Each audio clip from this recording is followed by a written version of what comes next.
phrase that became like, man, I just need a minute. And before you knew it, it was like, you know It what? blossomed into something else. I just need a minute. It's gonna be the book that we write.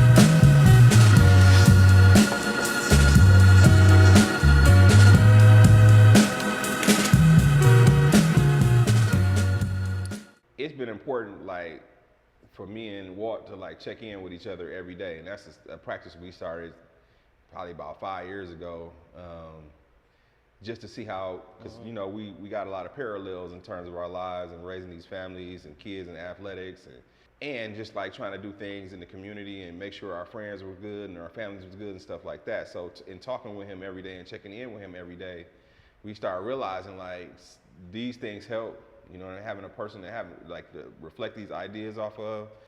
Just seeing other men pouring into men, just seeing um, that kind of thing kind of helped us want to be able to put something together so that men can have a plan to consistently go back to these principles and consistently go back to hopefully something that we put into that book that'll help them along on their journey. The resource I Just Need a Minute came about also because, like Holloway mentioned, we talk on a daily basis, we check in on each other on a regular basis, and a lot of times we find ourselves just needing a minute to ourselves. No question. So from picking up and dropping off kids, going to work, taking care of their wives, making sure everybody has what they need, checking in on actual friends as well, but we also need a minute for ourselves. So that may be the sitting in the car, that may be the driving around the block, that may be getting on a treadmill, and all these things for a man to just need a minute. Now, sure. it could be figurative and it could be literal. It could be 60 seconds, but it could be 5 minute or No 10 question. minute or a 30 minute or something like that. But we also wanted to provide that. So in the resource, like Holloway mentioned, there's a lot of strategies in there that we've used and other men have used. We're No not question. the mental health experts, but we are providing what works for us and we know have worked for other men. So the book is lots of strategies, practical application that you can use right away, and also, more importantly, a place for reflection. When you need a minute, what's a strategy that you use? Oh, that's a good question. I think first, I always like to take a step back wherever I am, taking a step back because you don't want to be reactive in whatever the situation is. So for me, whether it's in the midst of chaos or if I got the ability to be to myself, I literally take a step back and then just start to run through things in my head like, what's the best case scenario? What's the worst case scenario? And that might be 10 seconds, 2 minutes, 10 minutes, because you don't want to say or do the wrong thing that will be impactful for a very long time. I shut down. I shut down. I shut everything down. I call it my personal disconnect, where I just literally take a minute. It may be a minute, it may be a day, and it may be a week. It's one that we do in the use of mindfulness and grounding. So we call it 5, 4, 3, 2, 1. The first thing I do is I look for 5 things to look for. So I'm looking, surveying things, what I can do. The next 4 things is 4 things I can touch. It's a sensation in everything I do. 3 things I can smell. What do I smell in a thing? 2 things I can hear. And then the last is I drink. I drink some water. And the reason why I do that is because that helps the nervous system. We all heard of fight or flight. For sure. When you drink a glass of water, if you feel an anxiety, what your body is saying, it's like, if I was nervous, I wouldn't have the time to drink. I'd be running, I'd be doing something. So this is a false alarm. So by grounding, when I look at the 5 things, all of those things I just went through, what it does is it allows you to bring your heart rate down, be into the moment center. I'm in control. And once I drink that water, what water is to the body, it helps to relax. And so that's my quick 60 seconds to be able to reset myself. When I need a minute, I need to be in green space. I know that about myself. I have to get outside. One, it all depends on the responsibility that I have. And so, for me, I think about the responsibilities I have around either business, family, marriage, even fitness and faith. And if I feel like any of those is off kilter, then I just need a minute to just go back and be restored to what it was or what it should be. So if it's my marriage, my wife and I practically, music and movies is our thing. So if I feel like my marriage is off and I'm like, I need a minute, like my marriage is off right now. Let's go back and restore to what we were doing. So we'll go to the movies, we'll listen to some music. If it's my faith and I'm like, man, I'm just feeling off right now, I go to the word. It's just very practical. I read that daily. If it's regarding fitness, I'm like, man, I can't do what I used to do. Well, I got to find something that gives me a new challenge that I know I can do. And so it's really just about being clear about what your responsibility is and then being restored. And just doing those things that are practical in order to go back to what you were accustomed to before. Whenever I need a minute, a strategy that I use, I normally call it like a reset day. So typically what I do is like, I normally do this like every Sunday, like, you know, before I like prep for the week. But I normally do a mind dump. That's what I like to call it. So like I get a blank sheet of paper, and I just write down everything that's on my mind. Everything I gotta overcome, any challenges that I had, anything that I gotta do, I just get it all on paper. And then you will see as you start to write down everything on paper that your mind is just gonna start to like pretty much take a breather. So I like to do that. I like to go in an environment where, all right, man, go ahead. I like to pretty much just go anywhere in an environment where I can take a breather and sit and mind dump. So I like to typically go outside to a park or something like that. You know, just basically just reset myself. I think deep breathing and learning to breathe is critical. I truly embrace the idea that if we learn to control our breath, we can control our lives. When we're angry or angst, we typically shorten our breath, and recognizing that my breathing is more shallow is an indication that I have something else going on that I need to pay attention to before I respond. And so I think deep breathing is just a clear way to bring logic and leverage that over emotion so that we can respond accordingly. I meet with men regularly on Wednesday mornings. I walk on Thursdays with a retired teacher. I coach and I pace. Even when I'm at my own kids' soccer game, I'm not the one sitting. I'm walking. I'm constantly moving, and so just trying to take care of myself. Um, Sometimes I feel guilty for taking a minute. I feel like so many people depending on me and counting on me um, that I kind of put myself second, and so that leads to me not taking a minute. Why is it important to just like take a minute? Well, uh, if we don't, I think we run the risk of becoming extinct as a people. I think there's just no substitute for taking a minute. It is hard to be black in America. It is really hard, and I cannot imagine what it's like. I've seen people, I've seen family members who run up against things who have needed a minute, but they didn't have those skills. They didn't have somebody saying that to them. It is hard to just go, go, go, especially in this skin in this country. And so I think we run the real risk of becoming extinct. I mean, that seems extreme, but I've been at this for a minute, right? And I've been a principal, I've been a coach, I've been a teacher, I've been a foster parent. We need to slow down. We need to. It starts with our diet. It starts with how we talk to one another. There's this myth about therapy isn't for us. I think that's dangerous. It makes me a better person. It makes me a better man, a better husband, better father, and I owe it to myself to give myself that minute. The powder keg, you just blow up.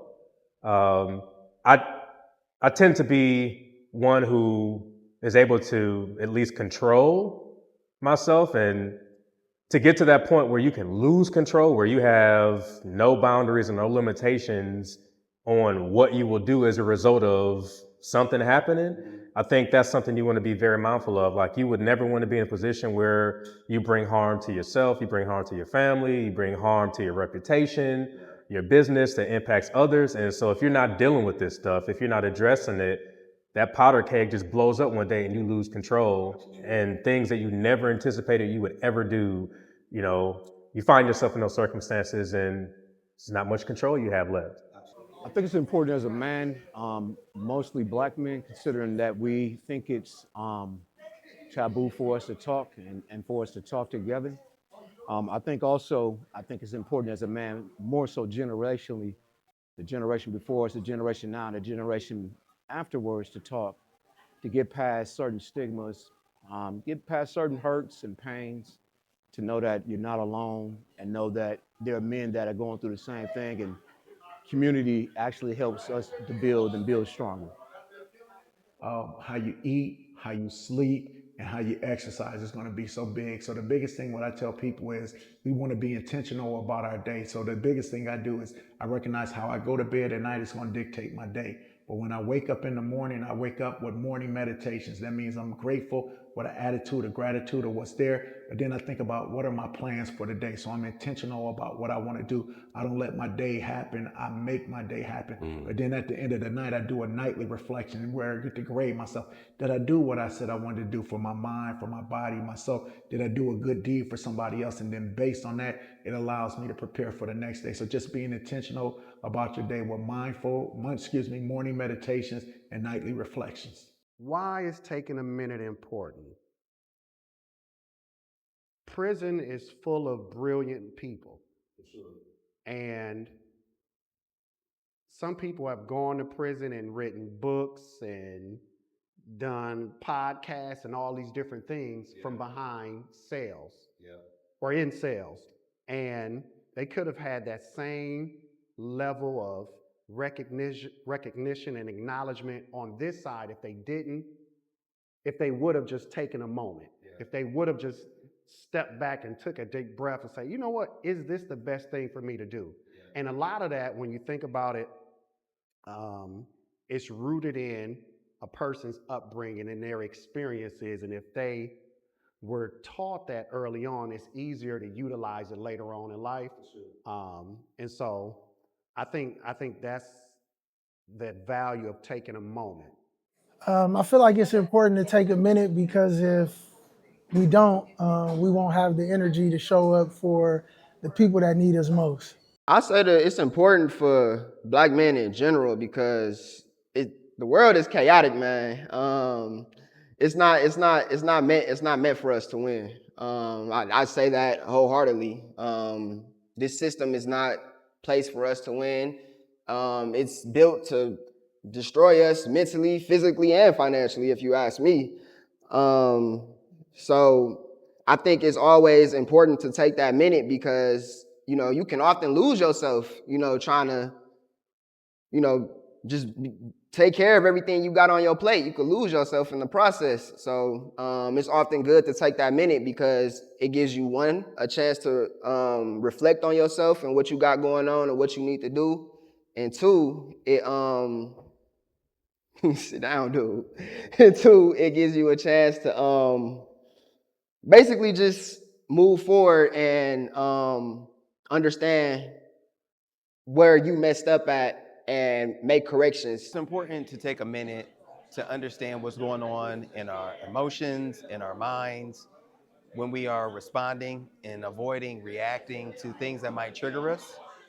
I think it's important to be proactive on a daily to understand what's going on inside, our minds and our hearts before we start our day, to get a feel for, where we are emotionally, mentally, even physically, before we commit to, what we're going to do for our families, on our jobs, in our communities. It's just good to take a moment to recognize where we are so that we can be the best version of ourselves whenever we show up. For me, it's so that I don't say something or do something that I'm going to be sorry about later, or some that I may regret later, right? And so that's the first thing. The second thing, though, is that I'm a slow processor, and so taking that minute allows me to process through how I'm feeling by myself most of the time, but just within myself. If I can't get the space away, I know how to go within myself and have that same minute. But being able to really process and really see, where I'm at, how I got here, and then how do I find myself back to where I need to be. One of the long-standing triple OG rappers has a bar that says, "I'd rather be judged by 12 than carried by 6." And so if you allow yourself that moment, you can avoid both of those in many regards. So I think that's the critical part of taking a minute.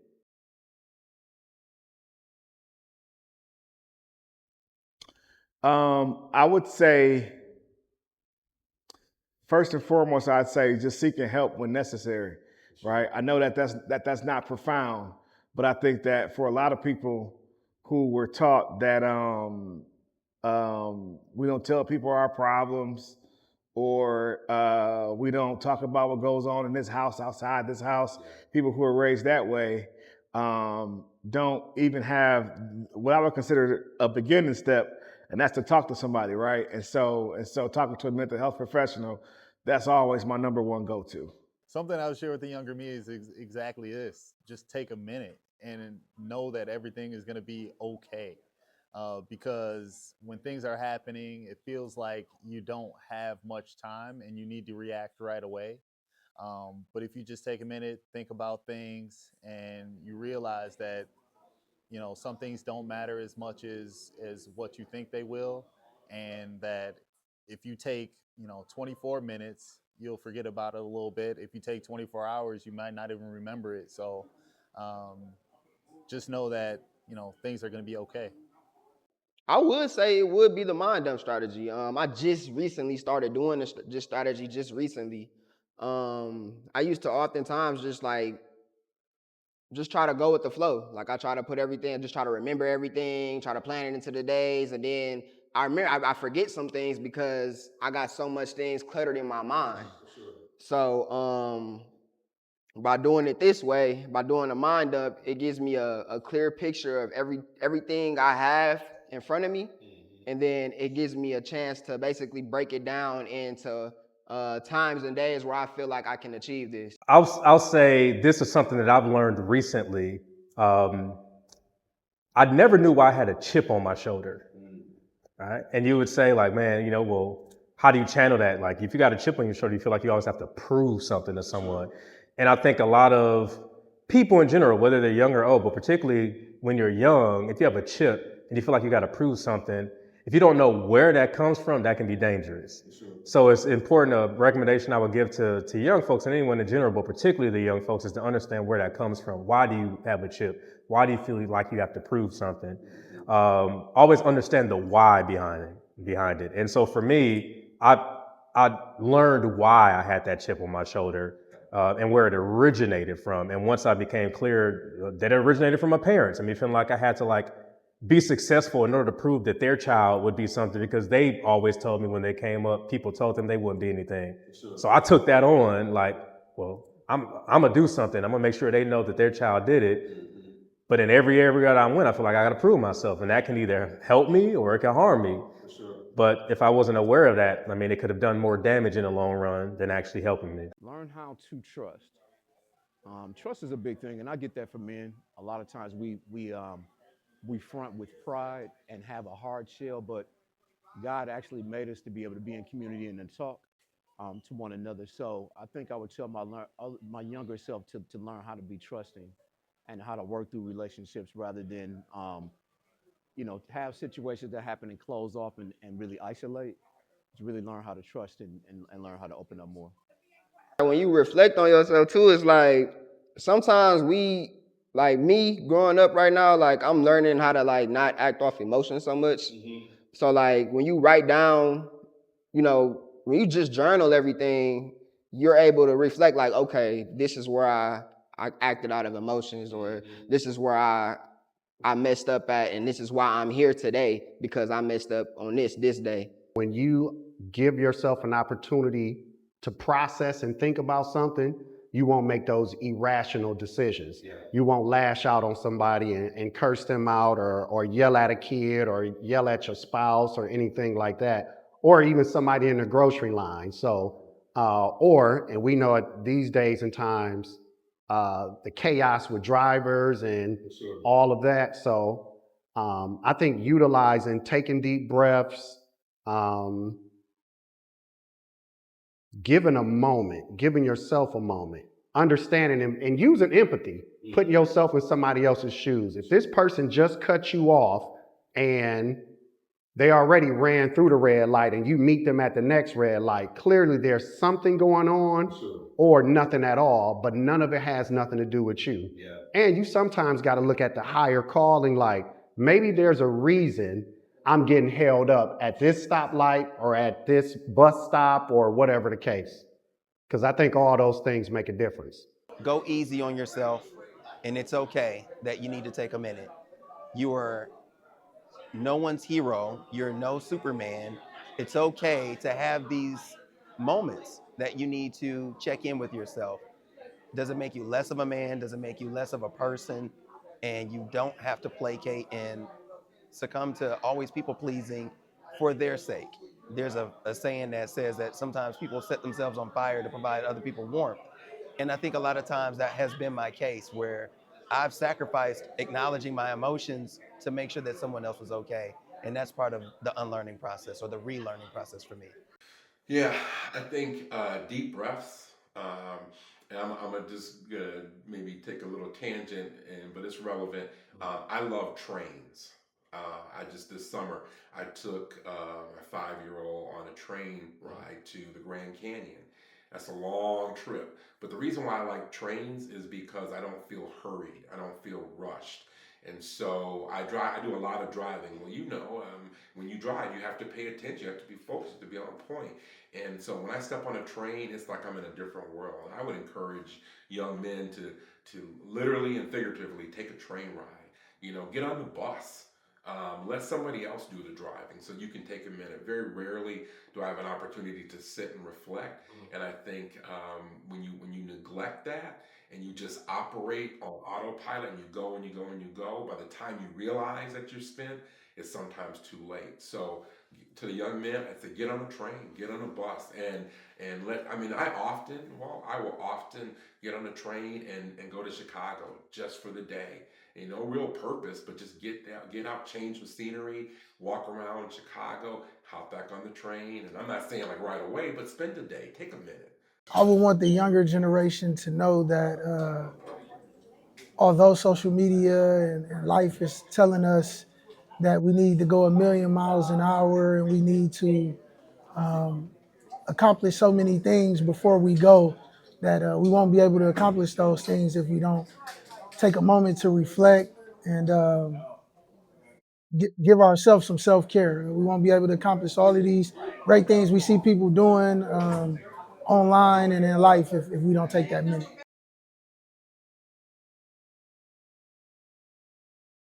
I needed to unlearn to not react. I react to a lot of things right away.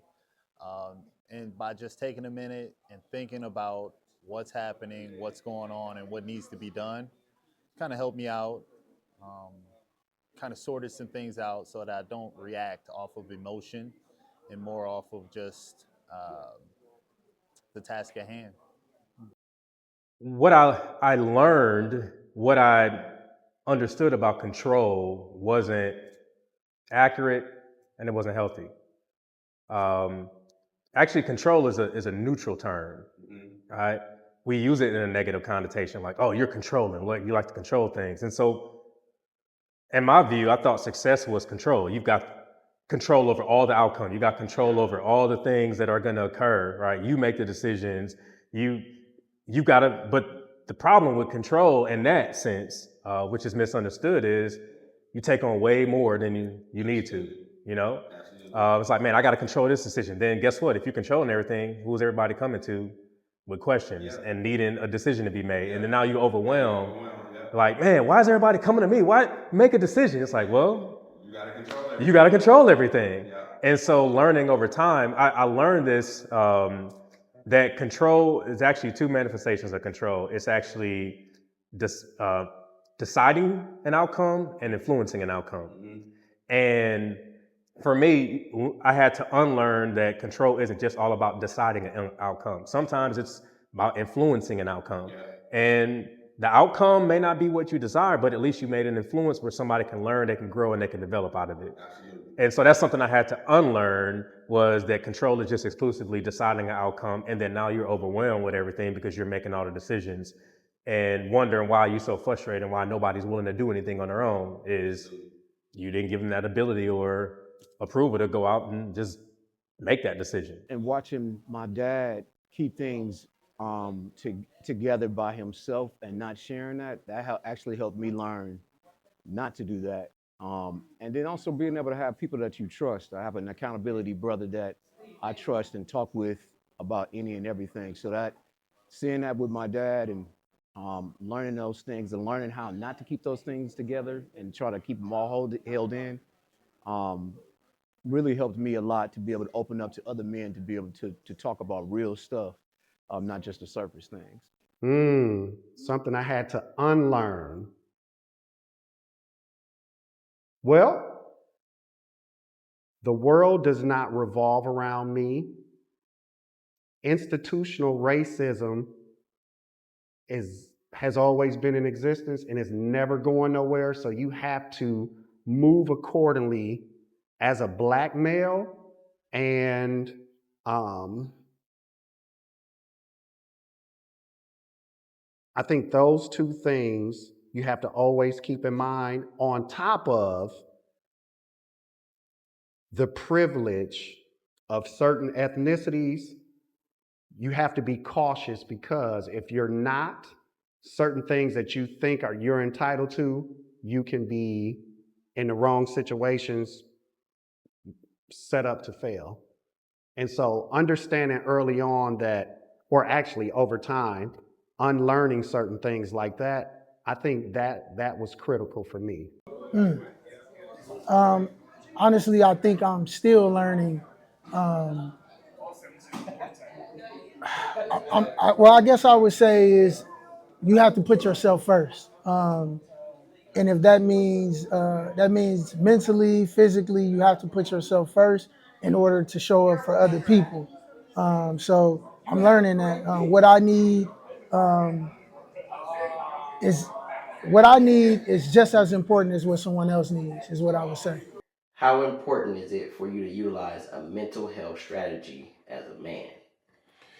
It's crucial. I think that there's always been this myth that we need to hold it together. We need to be tough. We need to not cry. And I quite honestly, that's the worst thing that we can do, is to hold all that in. I've seen the impact of high blood pressure, on us. And I had my own dad. He was very concerned about not sharing his feelings, and I saw how that would just eat him up. And so it's crucial. It's daily that we need to take a minute, and there's enough minutes in the day to take a minute, right? So Agreed. I had to unlearn the idea that I only know one emotion, and that is valid for me to express that emotion as a man. To be frustrated and angry was the only valid emotion that I felt like growing up I was allowed to be. And so I had to unlearn the idea that I only have one dimension to my emotion, and embrace that there are other parts that don't seem as masculine as anger or frustration, but as a man, I deal with loneliness, sadness. All of those things are parts of who I am, and being able to name those things and identify them and respond accordingly when I'm feeling those things is critical. I had to unlearn that I have to always be there for people. Like I always have to do that. Or they're not gonna love me if I don't do this for them. That's what I had to unlearn.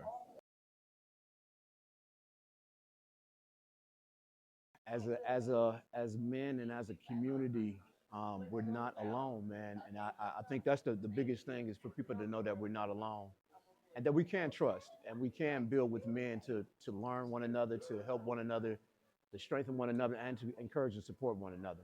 I think it's very important for several reasons. One, just because of the self-image of the black man.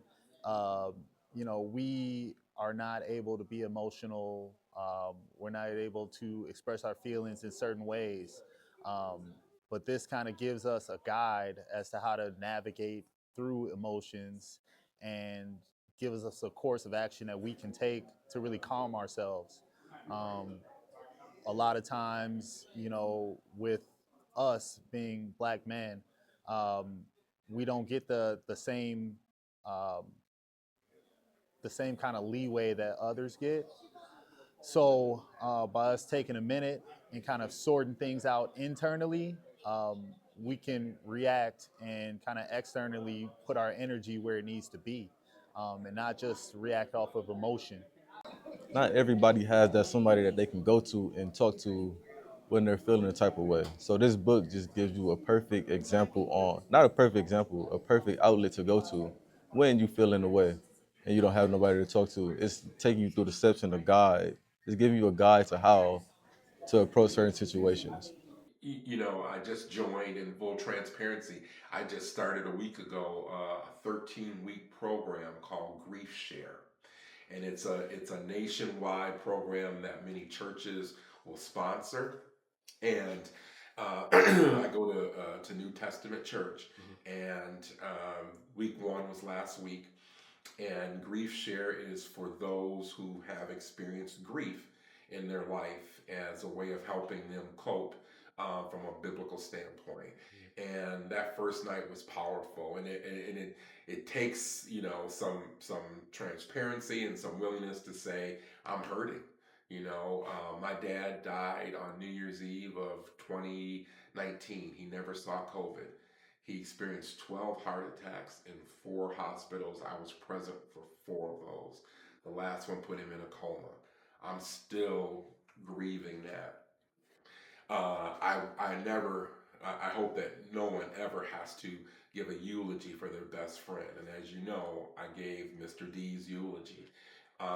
That still hits me, and so the thought of trying to keep that in and, oh, I'm cool, I got this, no, I don't have this. I don't have this. And so I'm looking forward. And then just in night one, when people are introducing themselves, the lady next to me lost her son, 22 years old, to suicide. The other lady lost 2 kids, to some situation at the same time. The lady behind me had lost her husband in July. I mean, this stuff is raw, it's fresh. And what struck me, Walt, at that first meeting, I'm looking around. The class can only accommodate 15 people, right? I'm looking around. And I'm like, okay, ain't no dudes here. Like, really, I mean, there's one other man here. I mean, I think that speaks volumes. I think that speaks volumes. And so, just to the young men, like, it's okay, right? It's okay. I've been carrying that. I've been carrying Mr. D's death. I've been carrying my dad's death. And I can't do that alone. And, I need a minute. I need an hour. No. Right? It's very important for men because as the leaders, or sometimes the perceived leaders of our families, we have to be energized and to lead these families, to show up for our children, our mothers, our sisters, our wives. I think we have to recharge to be able to be in that role of leadership. You don't want to look back at something like, and we hear it all the time of the coulda, shoulda, wouldas, and that's what we don't want. Again, we're not mental health experts, but we are in the space of being males dealing with mental health and navigating that. So we want to push that out. We leave a lot of the clinical pieces up to Dr. Kwaku, Kia Holloway, and the others that are out there doing that. So. Actually, shout out to Kim Howard. She's a clinical social worker. Got this shirt. You good, bro? And then the mental health matters. Wanted to make sure I shouted her out because this is something Walt and I ask each other every day. Bro, are you good? How are things going or whatever? What's going on with you today? You know what I mean? And so if you got a friend that sometimes he may need you to check in on him, check in on him.